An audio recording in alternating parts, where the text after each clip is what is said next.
Καλησπέρα σας, κυρία Μπαλή, και σε εσάς και στους τηλεθεατές μας. Πώς πήγαν σήμερα οι μαθητές μας? Αρχικά να πω ότι ζητώ συγγνώμη για τη χρειά της φωνής μου, που είναι αποτέλεσμα της κούρασης των τελευταίων ημερών και της έντασης γενικότερα.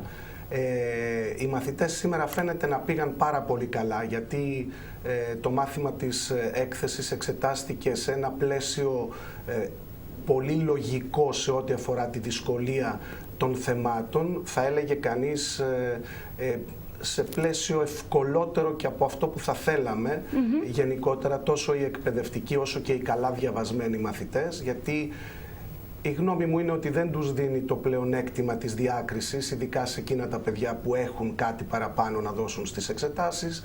Ήταν θέματα που μπορούσε κάθε μαθητής να ανταποκριθεί με πολύ μεγάλη άνεση, και γι' αυτό όλα τα παιδιά, θεωρώ, σήμερα έχουν πολύ καλά συναισθήματα. Ξεκινήσαμε καλά δηλαδή. Ξεκινήσαμε πάρα πολύ καλά και εύχομαι να συνεχιστούν οι θετικές σκέψεις και τα θετικά συναισθήματα και στα υπόλοιπα μαθήματα που έρχονται, γιατί υπάρχει μαραθώνιος μπροστά. Η αλήθεια είναι αυτή, ότι 2 εβδομάδες εξετάσεων δεν είναι απλό πράγμα για έναν 17χρονο, 18χρονο άνθρωπο, που έχει συγκεκριμένες αντοχές, συγκεκριμένη ψυχολογία και χρειάζεται γενικότερη υποστήριξη.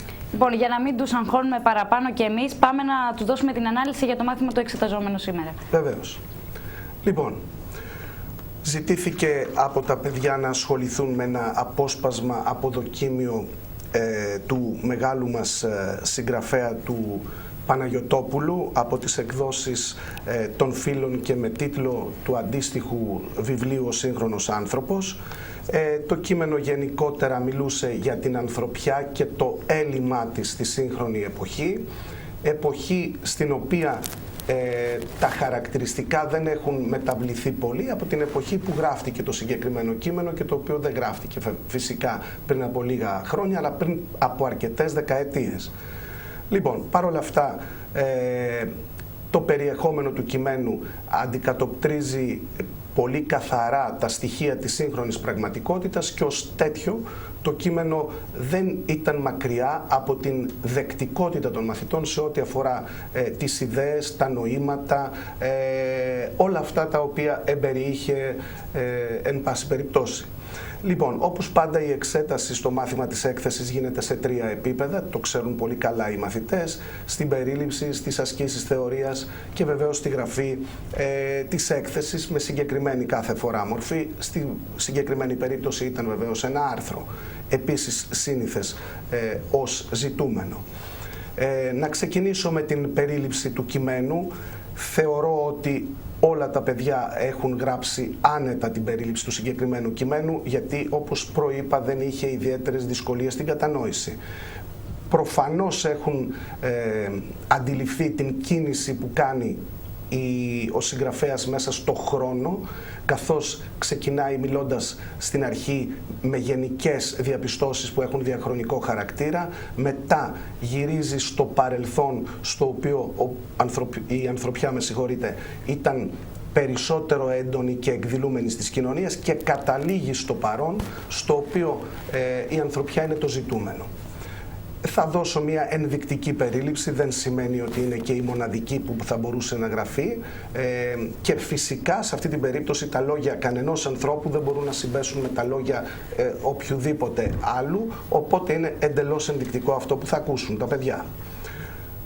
Σύμφωνα λοιπόν με το κείμενο, η ανθρωπιά, έννοια πολυχρησιμοποιημένη στις μέρες μας, υποδηλώνει συμπόνια και συμμετοχή στον πόνο του κάθε συνανθρώπου και υπηρετήθηκε στο παρελθόν από μεγάλους ανθρωπιστές όπως ο Ερίκος Ντινάν. Οι ανθρωπιστές του παρελθόντος, με απόλυτα ανιδιοτελή διάθεση, χωρίς καν την εύλογη επιθυμία της ιστεροφημίας, όντας φύσεις ξεχωριστές, θεωρούσαν χρέος τους τη βοήθεια του συνανθρώπου. Σήμερα η έκφραση ανθρωπιάς έχει χαρακτήρα απέτησης, γιατί ως όρος έχει διαστρεβλωθεί και χρησιμοποιείται καιροσκοπικά. Συνέπεια της πολυχρησίας της είναι ο σταδιακός εκφυλισμός του περιεχομένου της και η θυσία της στο βωμό της καλοπέρασης και της υποκρισίας. Αυτή η αλλίωση μας καλεί όλους να ξαναθυμηθούμε ότι η ανθρωπιά είναι πράξη που απορρέει από την επιθυμία στήριξης του συνανθρώπου και δεν μπορεί να εκδηλώνεται παρά μόνο αδιάκοπα και προς όλες τις κατευθύνσεις. Αυτή ήταν μια σύνοψη του κειμένου με τις βασικές του ιδέες.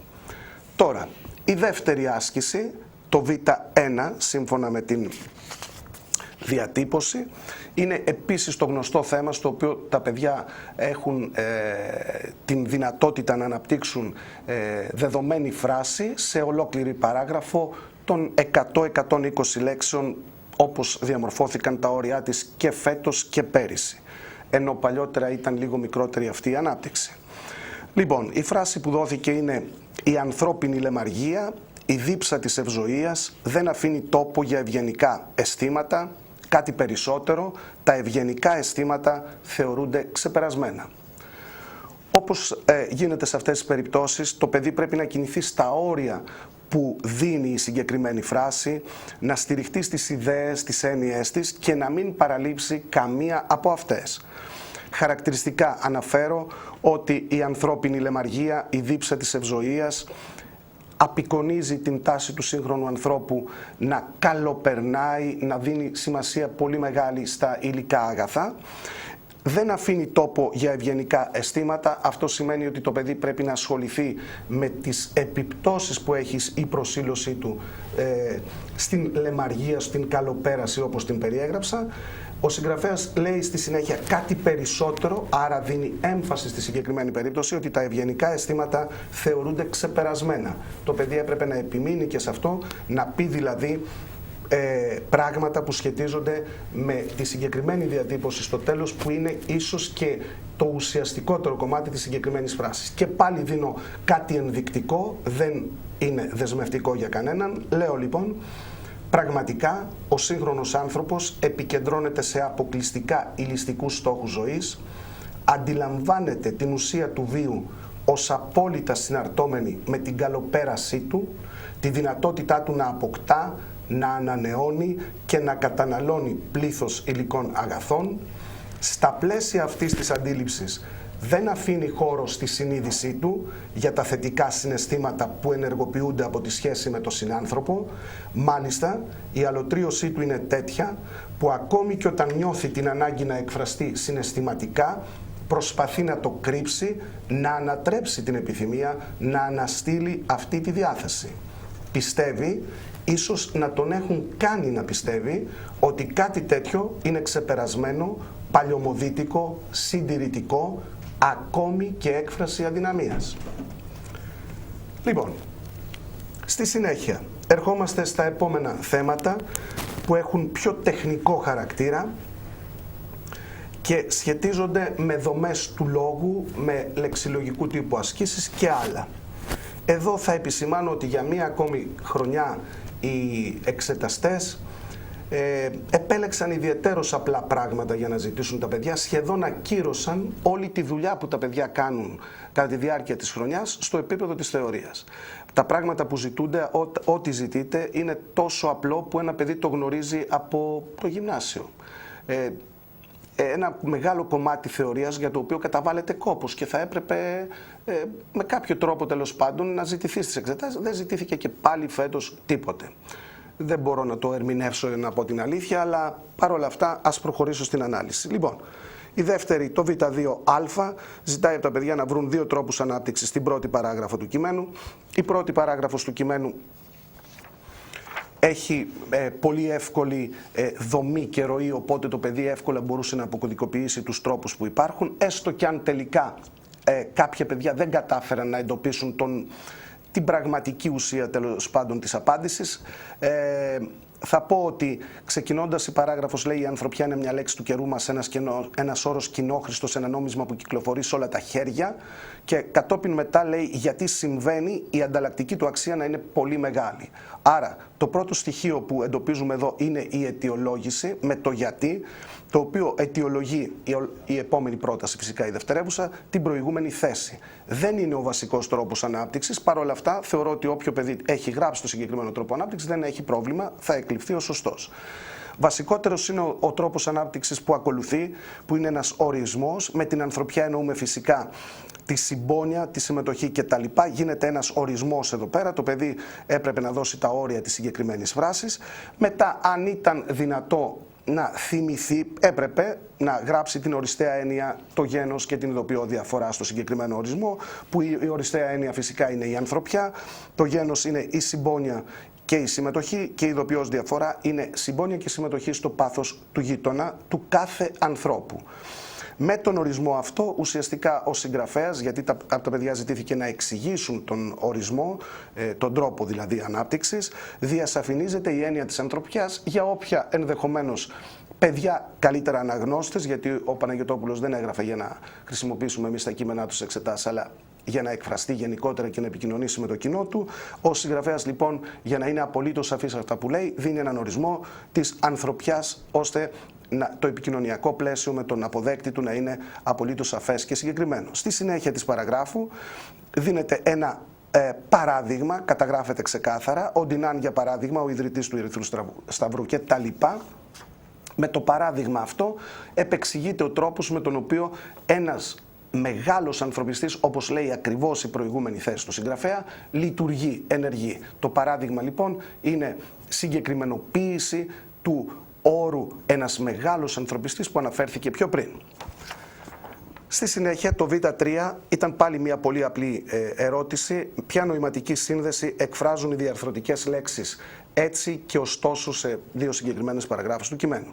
Το παιδί έπρεπε απλά να πει ότι το έτσι ουσιαστικά εκφράζει ένα συμπέρασμα. Η δεύτερη ανάγνωση της παραγράφου δεν αναιρεί την πιθανότητα να καταγραφεί στο έτσι το αποτέλεσμα. Ή συμπέρασμα ή αποτέλεσμα είναι εξίσου ορθές απαντήσεις. Και με το ωστόσο στην επόμενη μεθεπόμενη παράγραφο, λησμονούμε ωστόσο πως η ανθρωπιά είναι κυριότατα βούληση κτλ. Εύκολα πάλι απαντούν τα παιδιά ότι πρόκειται εδώ για μια αντίθεση που σημειώνει ο συγγραφέας το περιεχόμενο αυτής της παραγράφου με ό,τι προηγήθηκε. Η αντίθεση ουσιαστικά έχει να κάνει με το χτες και το σήμερα. Δεν χρειαζόταν οι επεξηγήσεις και μονολεκτικά να απαντούσαν τα παιδιά, θα είναι πολύ έγκυρη η απάντησή τους. Λοιπόν, έρχομαι στην ερώτηση Β3, που είναι τα συνώνυμα και τα αντώνυμα. Κάποιες λέξεις παρουσίασαν για τους μαθητές δυσκολίες. Η πρώτη εξ αυτών είναι το ρήμα αναλύσκεται. Στην προκειμένη περίπτωση, συνώνυμες λέξεις που μπορούν να χρησιμοποιηθούν είναι το αφιερώνεται, το προσηλώνεται, το ξοδεύεται, το εργάζεται. Το αφιερώνεται θα έλεγα ότι ήταν η πιο εύστοχη λέξη και το προσηλώνεται. Παρακάτω μιλάει για την οικουμενική ψυχή. Ο συγγραφέας, η οικουμενική ψυχή είναι η πανανθρώπινη ψυχή, η καθολική ψυχή. Τώρα, στο διαστρεβλώσεις, οι διαστρεβλώσεις μπορούν να αντικατασταθούν από τις λέξεις αλλοιώσεις και παρανοήσεις. Το όλος διόλου είναι το εντελώς, το ριζικά είναι λέξεις που μπορούσαν, ολικά και άλλες τέτοιες λέξεις, και η ευζοία με την καλοπέραση ως συνώνυμη λέξη. Αντώνυμες λέξεις η επόμενη άσκηση. Ο όρος κοινόχρηστος είναι μια λέξη περίεργη, έτσι όπως χρησιμοποιείται. Εδώ μπορούσαν τα περισσότερα παιδιά γράψαν ατομικός, θεωρώ ότι θα περάσει η λέξη. Το ιδιόχρηστος είναι η καλύτερη λέξη, το κοινόχρηστο είναι ιδιόχρηστο για σε ατομική περίπτωση, τη χρήση την ατομική. Η αποχή βεβαίως είναι η συμμετοχή, η αντίθετη λέξη. Το αυτοακυρώνεται, άλλος ένας νεολογισμός που μπορεί να αντικατασταθεί με αντίστοιχο νεολογισμό. Αυτό επικυρώνεται. Το αυτό επιβεβαιώνεται, είναι φυσικά εξίσου σωστή λέξη. Το αυτό αναδεικνύεται και ενδεχομένως άλλες λέξεις που τα παιδιά νιώθουν ότι αποδίδουν το συγκεκριμένο νόημα. Η γνώση έχει ως αντίθετη της λέξη την άγνοια.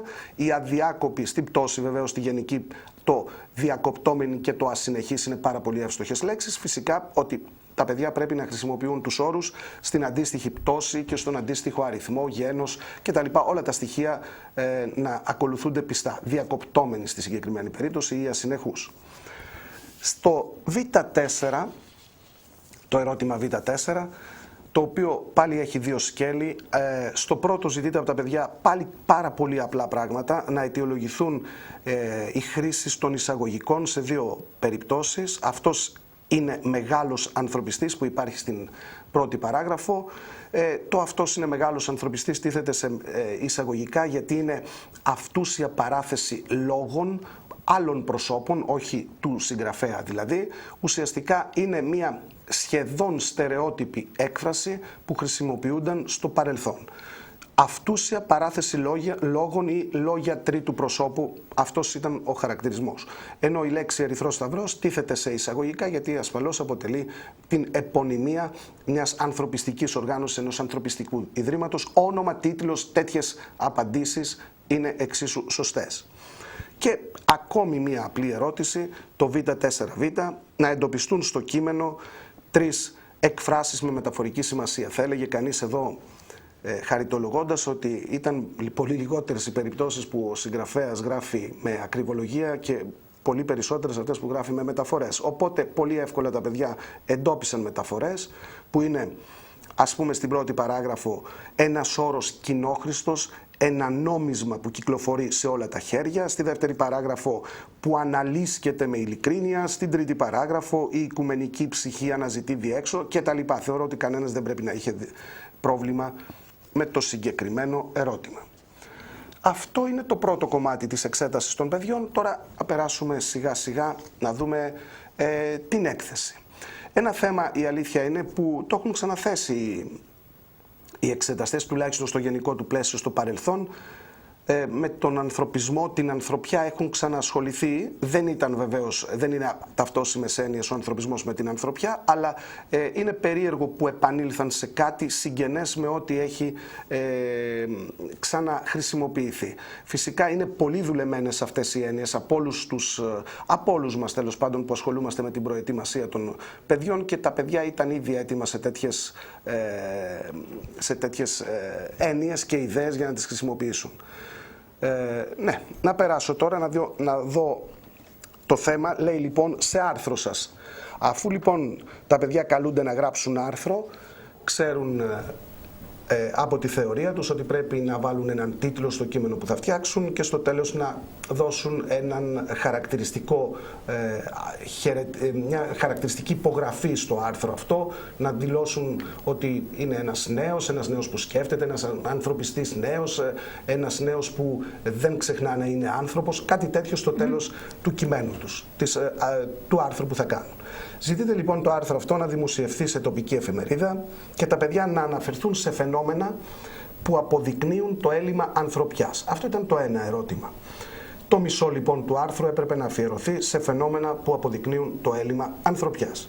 Στη συνέχεια, στην εποχή μας, με συγχωρείτε που δεν το ανέφερα γιατί είναι πάρα πολύ σημαντικό, τα παιδιά λοιπόν έπρεπε στο πρώτο ερώτημα, επικεντρωμένα στο χρόνο που είναι το σήμερα, αλλά όχι στον τόπο που μπορεί να είναι είτε η κοινωνία στην οποία ζουν, η εθνική τους κοινωνία, είτε κάθε κοινωνία, είτε και όλος ο κόσμος, να αντλήσουν την επιχειρηματολογία τους από εκεί. Άρα, δεσμευτικός παράγοντας το σήμερα, τα παιδιά πρέπει να κοιτούν το σήμερα, από το σήμερα εξάλλου έχουν εμπειρία, δεν θα μπορούσαν άλλωστε να έχουν από το μακρινό παρελθόν. Και στο δεύτερο ερώτημα θα πρέπει τα παιδιά να αναφερθούν σε δραστηριότητες ατομικές και συλλογικές που αποσκοπούν στον περιορισμό αυτού του ελλείμματος. Δηλαδή, θα έπρεπε τα παιδιά να πούν τι πρέπει να γίνεται σήμερα σε ατομικό, άρα από τον καθέναν από εμάς επίπεδο, και σε συλλογικό, άρα από ομάδες επίσημες ή ανεπίσημες που λειτουργούν στα πλαίσια των κοινωνιών, ώστε το έλλειμμα ανθρωπιάς να καλυφθεί και ή δυνατόν να εξαφανιστεί.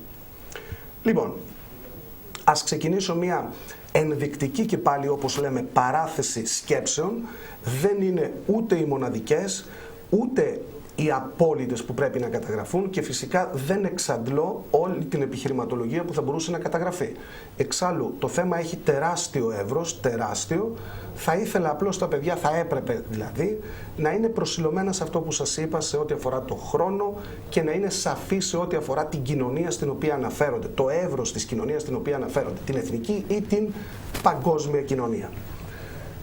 Θεωρώ ότι μάλλον θα έπρεπε να το ισομοιράσουν το περιεχόμενο χωρίς οποιαδήποτε άλλη προσέγγιση του, είτε δηλαδή με αναφορές μόνο στην κοινωνία, την τοπική ή κάθε κοινωνία, ή στην παγκόσμια να είναι λάθος. Τίποτα από τα δύο δεν είναι λάθος. Λοιπόν, Πολλά φαινόμενα της καθημερινότητάς μας δείχνουν την έλλειψη ανθρωπιάς. Το κλασικότερο όλων είναι η αδιαφορία για τον συνάνθρωπο. Ζούμε σε μια εποχή που ο συνάνθρωπος για τους περισσότερους ανθρώπους του σήμερα, της σημερινής εποχής, είναι σχεδόν ανύπαρκτος. Είναι ένα μέλος, απρόσωπο μέλος δίπλα από το οποίο, της κοινωνίας, δίπλα από το οποίο περνάμε, ακόμη και αν υποφέρει σχεδόν ποτέ, οι περισσότεροι άνθρωποι δεν δίνουν σημασία, και η κατάσταση αυτή εκφράζει ότι είμαστε πολύ ατομιστές στη σημερινή εποχή, νοιαζόμαστε μόνο για τη δική μας προσωπική ζωή, τα δικά μας προβλήματα όταν και όσα υπάρχουν, και ποτέ για τα προβλήματα του συνανθρώπου. Αυτό είναι δείγμα έλλειψης ανθρωπιάς. Μετά, άλλο δείγμα, άλλο φαινόμενο είναι η ανταγωνιστικότητα και ο κινησμός στις ανθρώπινες σχέσεις.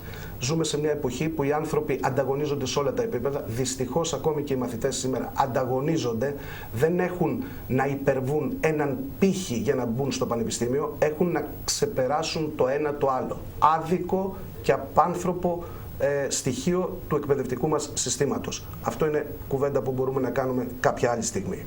Αντί λοιπόν να έχουν έναν σταθερό πύχη να ξεπεράσουν για να μπουν στο πανεπιστήμιο, πρέπει να ξεπεράσουν το ένα το άλλο. Αυτός είναι ο ανταγωνισμός και ο κινησμός της εποχής.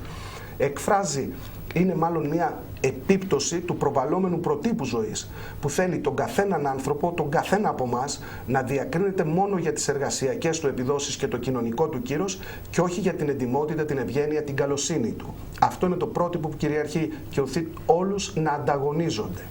Άλλο φαινόμενο που δείχνει την έλλειψη ανθρωπιάς είναι η εκμετάλλευση που υφίσταται ένα μεγάλο κομμάτι συνανθρώπων μας, κοινωνικά, οικονομικά, μορφωτικά υστερούντων. Είναι άνθρωποι που επιτίδιοι στην κοινωνία μας, συνήθως αυτούς σκεφτόμαστε τα πολιτικά πρόσωπα, είχαμε και εκλογές το τελευταίο διάστημα, κουμπώνει αυτή η σκέψη γενικότερα, άνθρωποι που χειραγωγούνται, που ποδηγετούνται, που κατευθύνονται, γιατί αντιμετωπίζονται ως απρόσωπα μέλη, ως ψήφοι, ως πρόσωπα που μπορείς να τα εκμεταλλευτείς και τίποτα άλλο. Είναι αποτύπωση αυτή η συμπεριφορά, αυτό το φαινόμενο της ηθικής παρακμής των καιρών μας, που οθεί τον ισχυρό κοινωνικά και οικονομικά να μην διστάζει να χρησιμοποιήσει τον συνάνθρωπο για να προωθήσει τα συμφέροντα και τις επιδιώξεις του.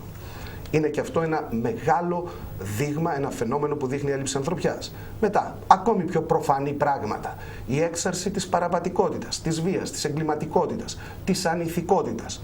Τα φαινόμενα αυτά δείχνουν ότι η σύγχρονη πολιτεία, ο θεσμός, το κράτος είναι αδύναμο σε συνδυασμό με την κοινωνία, δηλαδή με όλους εμάς τους υπολείπους, είναι αδύναμο να εμπνεύσει σε πολλούς συνανθρώπους μας, αυτούς που καταφεύγουν στη βία, αυτούς που καταφεύγουν στο έγκλημα, αυτούς που καταφεύγουν στην απάτη κάθε μορφής, είναι αδύναμη να εμπνεύσει αρχές και αξίες. Άλλο φαινόμενο είναι ο ρατσισμός. Ο ρατσισμός που εκδηλώνεται κυρίως απέναντι στον διαφορετικό άνθρωπο, συνήθως στον αλλοεθνή. Του έχουμε δώσει και συγκεκριμένες ταμπέλες στη σύγχρονη εποχή.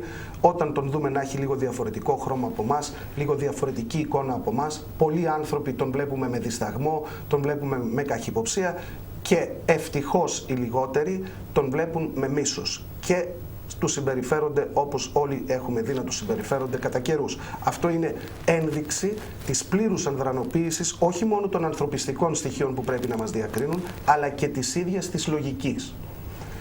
Άλλο στοιχείο που δείχνει, άλλο φαινόμενο που δείχνει την έλλειψη ανθρωπιάς στις μέρες μας, σε ευρύτερο τώρα επίπεδο, εκεί που σας είπα από την αρχή ότι μπορούν να κινηθούν τα παιδιά, είναι η φτώχεια, η πείνα που υπάρχει σε πολλά μέρη του κόσμου, αν όχι σε πολλούς συνανθρώπους δίπλα μας.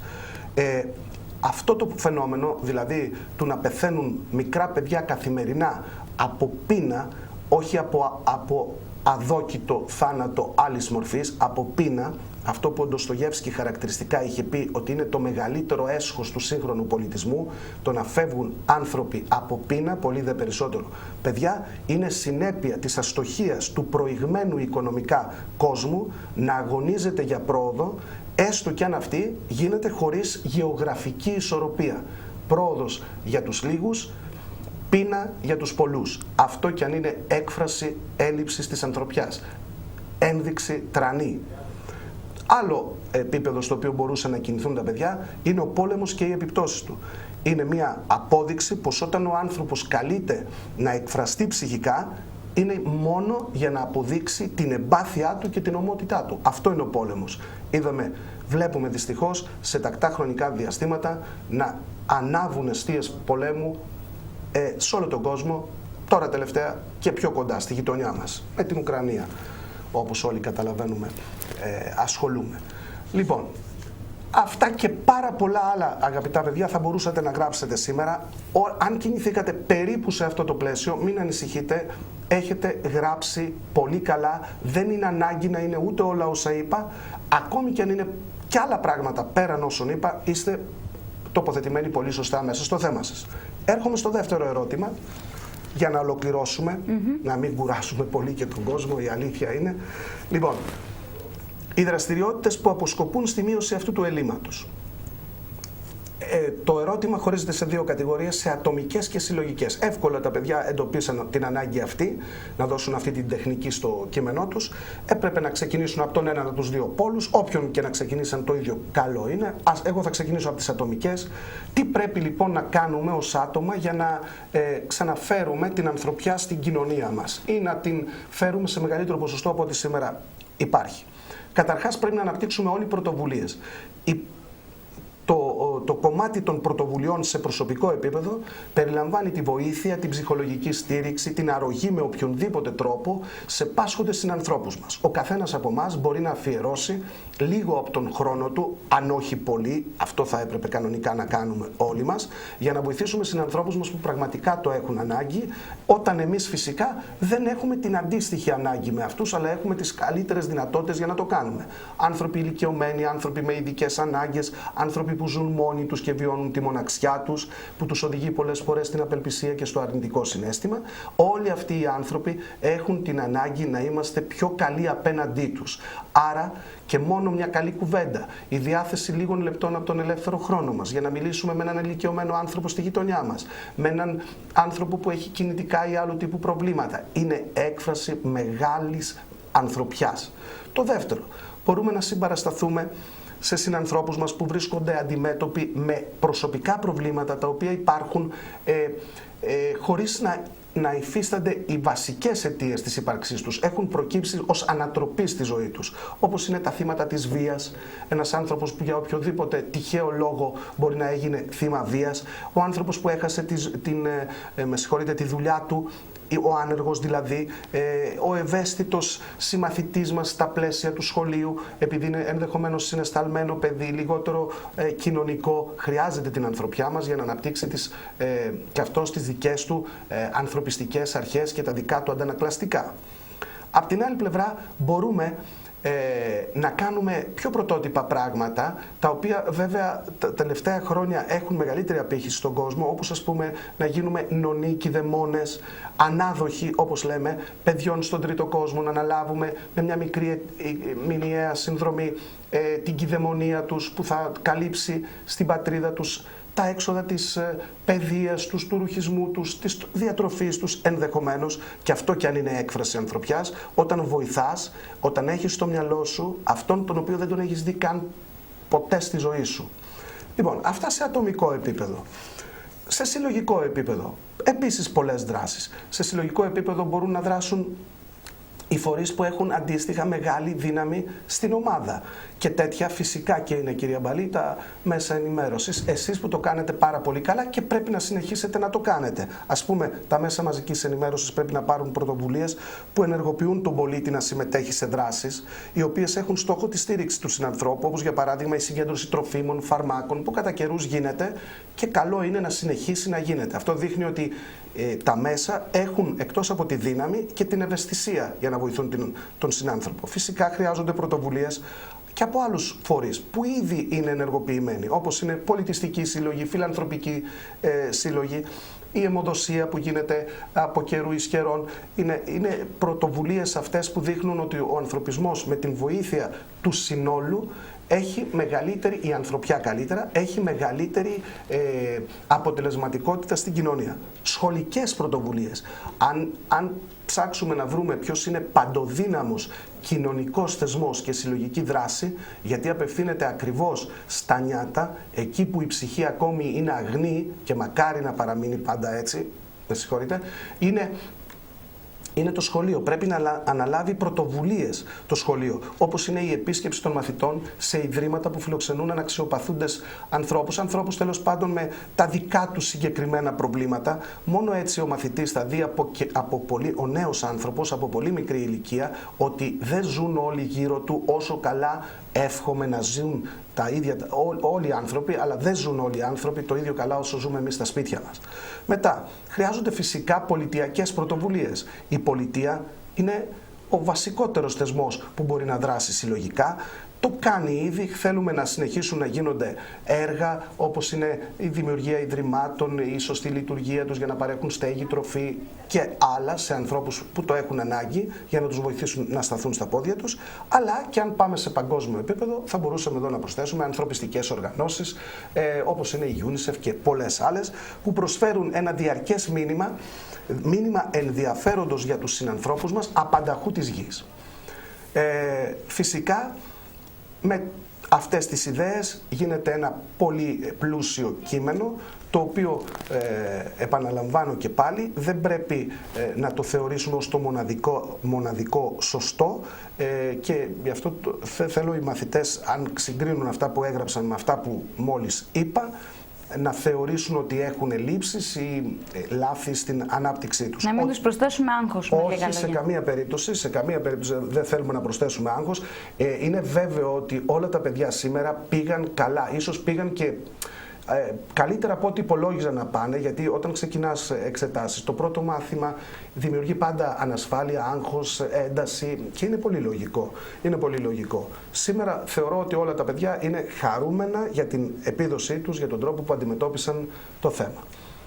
Και τους εύχομαι βεβαίως ακόμη καλύτερη συνέχεια, δύναμη, γιατί όπως είπαμε και στην αρχή, η προσπάθεια πρέπει να συνεχιστεί, ο αγώνας είναι μεγάλος. Λοιπόν, να σας ευχαριστήσουμε και εμείς. Ευχαριστούμε τα φροντιστήρια Χαλιπλή. Λοιπόν, να πούμε καλή επιτυχία και στα παιδιά που θα δώσουν ξανά την Παρασκευή. Την Παρασκευή. Συνεχίζουν τα παιδιά με το μάθημα της επιλογής, με την ιστορία γενικής παιδείας κάποια πολύ λίγα, τη φυσική γενικής παιδείας επίσης κάποια πολύ λίγα, ενώ το μεγάλο ποσοστό των μαθητών επιλέγει είτε τη βιολογία είτε τα μαθηματικά γενικής παιδείας. Τους ευχόμαστε καλή επιτυχία. Είναι μαθήματα αυτά στα οποία έστω και αν τα τελευταία χρόνια έχει ανέβει λιγάκι ο πύχης, είναι μαθήματα που μπορούν να πάρουν πολύ μεγάλο βαθμό τα παιδιά, να διεκδικήσουν ακόμη και το άριστα και τους το ευχόμαστε ολόψυχα. Βέβαια. Λοιπόν, ευχαριστούμε πάρα πολύ. Σας ενημερώσουμε ότι η επόμενη ενημέρωση θα είναι στο κεντρικό δελτίο ειδήσεων των 8.30 με τον Γιώργο Στοριόπουλο και τον Γιάννη Βούτζινο. Από όλους εμάς ένα καλό απόγευμα.